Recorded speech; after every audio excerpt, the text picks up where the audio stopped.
Au fil de l'eau, au fil du temps, ce matin, sur les bords de l'Orne, ils sont une petite cinquantaine à se jeter à corps perdu dans la compétition de natation Eugène Mahès. Un nom forcément évocateur pour un certain nombre de Cannais. Les débuts de la nage sur Caen, c'était dans l'Orne, il n'y avait pas de stade nautique, donc Eugène Mahès a développé l'activité nautique sur l'Orne. Et on a profité pour donner ce nom à cette compétition. Plongeons-nous donc dans ce passé de la nage en milieu naturel. Dans les années 30, à l'heure où les Cannais apprenaient effectivement à nager dans les eaux troubles de l'Orne, non loin du pont Birakem. À cette époque, l'ancien international de football français, Eugène Mahès, arrivé à Caen après la Première Guerre mondiale, était le maître nageur en chef de la natation en eau libre.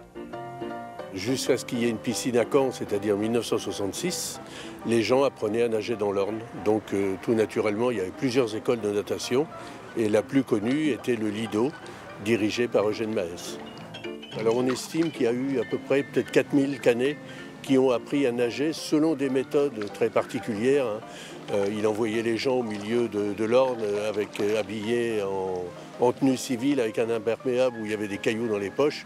Et puis il fallait que la personne revienne sans problème vers la côte. C'était une méthode très particulière pour apprendre à nager, mais qui apparemment était efficace parce que tous ceux qui y sont passés savaient nager correctement après.